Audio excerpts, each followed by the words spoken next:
अस्सलाम वालेकुम। मैं हूं मोहम्मद रमज़ान और आप देख रहे हैं YouTube channel math hub by Mr. आप लोगों के सामने MTA 603 की असाइनमेंट नंबर 1 है और सेक्शन इंचार्ज आपके पास है रूबो फातिमा साहब। जिन लोगों को ये पेड असाइनमेंट चाहिए हो, वीडियो में मेरा व्हाट्सएप नंबर होगा, आप मुझसे रब्ता कर सकते हैं। और कोई भी असाइनमेंट सॉल्व करवानी हो तो आप व्हाट्सएप नंबर पर मुझसे सेंड कर सकते हैं।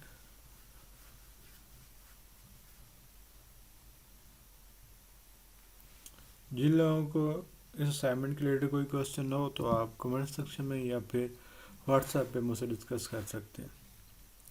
क्वेश्चन नंबर 1 आपके पास है, find the root of the equation. ये आपको इक्वेशन गिवन है और आप टू इटरेशन आपने करना है इन 3 मेथड से। न्यूटन-राफसन से भी आपने करना है और इनिशियल गैस 0.5 लेना है, फिर आपने सेकंड से भी करना है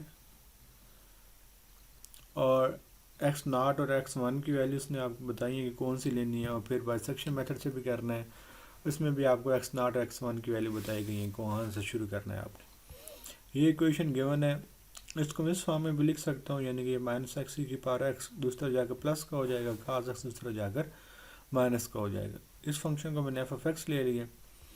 अब हम क्या करते हैं, अपने न्यूटन-राफसन के लिए इसका हम डेरिवेटिव फाइंड कर लेते हैं। f(x) का हमने डेरिवेटिव फाइंड कर लिया तो इसका ये डेरिवेटिव आएगा।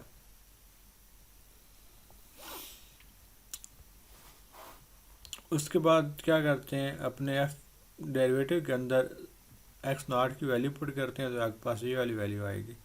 हमने क्या किया है कि सिंपल के अंदर भी हमने वैल्यू पुट की है, फंक्शन के अंदर भी हमने वैल्यू पुट की है और उसके डेरिवेटिव में भी हमने वैल्यू पुट की है।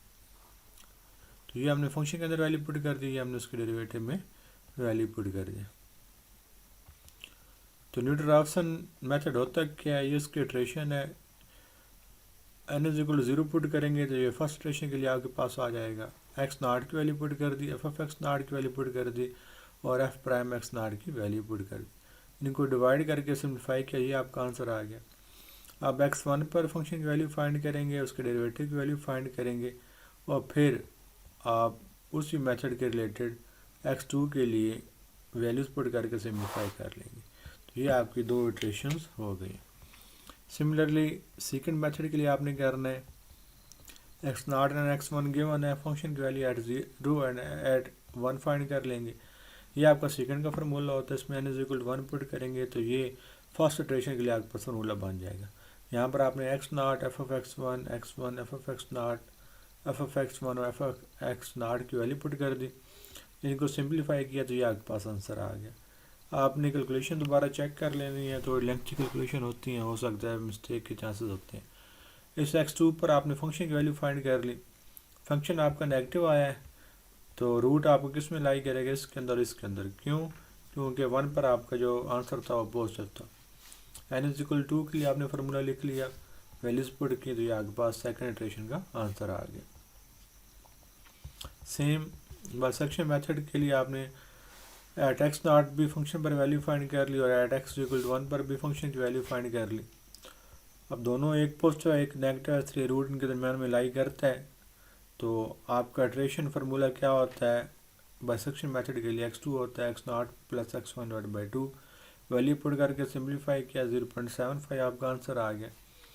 इस वैल्यू को हम फंक्शन में पुट करेंगे और चेक करेंगे आपका आंसर क्या आता है। क्योंकि ये पॉजिटिव है फिर आपने इसको पीछे उस नंबर से मिलाना है जिस पर आपका नेगेटिव आंसर आया हो। 0.5 पर आपकी फंक्शन की वैल्यू नेगेटिव आई थी, इसलिए रूट इन दोनों के दरमियान में लाई करेगा। तो फिर हम x3 के लिए इटरेशन लिखेंगे, वो हो जाएगी x0 + x2/2। वैल्यूज़ पुट करके सिंप्लीफाई करेंगे तो ये सेकंड इटरेशन का आपके पास सोल्यूशन आ जाएगा। एक बात आपने याद रखनी है कि जब भी आप लोग ये क्वेश्चन करेंगे तो आपने अपना कैलकुलेटर जो है वो रेडियन मोड में रखना है। जब भी कॉस साइन आ जाएंगे तो आपका calculator should be in radian mode. अगर वीडियो अच्छी लगी हो तो वीडियो को लाइक एंड चैनल को सब्सक्राइब ज़रूर करें। अपना बहुत सा ख्याल रखिएगा। Thank you. अल्लाह।